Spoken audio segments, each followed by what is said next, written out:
365 दिन पार्थिव शिवलिंग का निर्माण करोगे, सावन महीने में पार्थिव शिवलिंग का निर्माण करोगे, पर जितनी बार भी आप पार्थिव शिवलिंग का निर्माण करोगे तो सूर्य अस्त होने से पहले पार्थिव शिवलिंग का विसर्जन आपको करना पड़ेगा।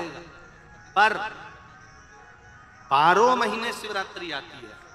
शिवरात्रि के समय पर, शिवरात्रि के दिन दिन में नहीं, रात में 1 पहर, 2 पहर, 3 पहर, 4 पहर में जितना मन बन जाए कि 1 पहर पूजन करूंगी मैं, 2 पहर करूंगी। कल अपन ने कितनी पहर की पूजन करी? जम के बोलो जरा। 1 पहर की पूजन करो।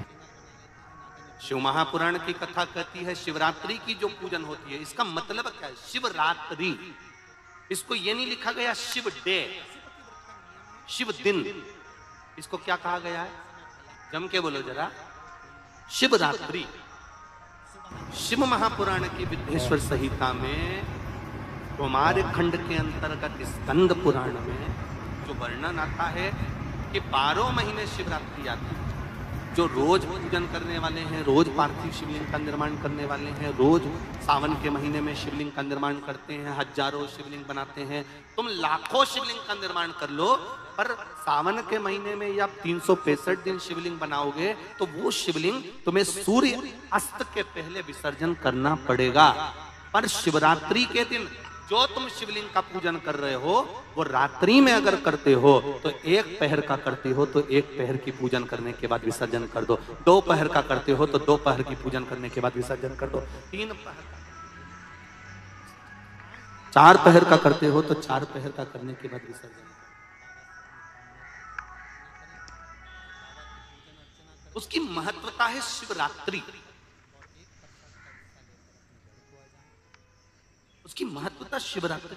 आने के बाद में दरवाजे पर जब प्रवेश करें, कई लोगों के मन में संशय जाग जाता है कि गुरुजी सूर्य अस्त के बाद क्या हम शिवलिंग की पूजन कर सकते हैं, क्या विसर्जन कर सकते हैं?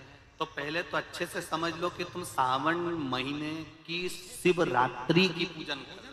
रात्रि लगी हुई है उसमें कि रात्रि को ही होगी और रात्रि को ही विसर्जन होगा।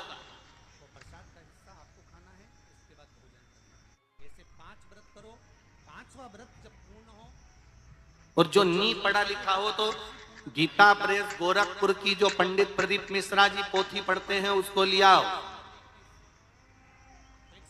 उसका नंबर देखकर और उसका स्मरण करना प्रारंभ करो कि हम 365 दिन अगर शिवलिंग का निर्माण करते हैं तो वो शिवलिंग का निर्माण हम दिन में कर दिन में विसर्जन कर सकते हैं।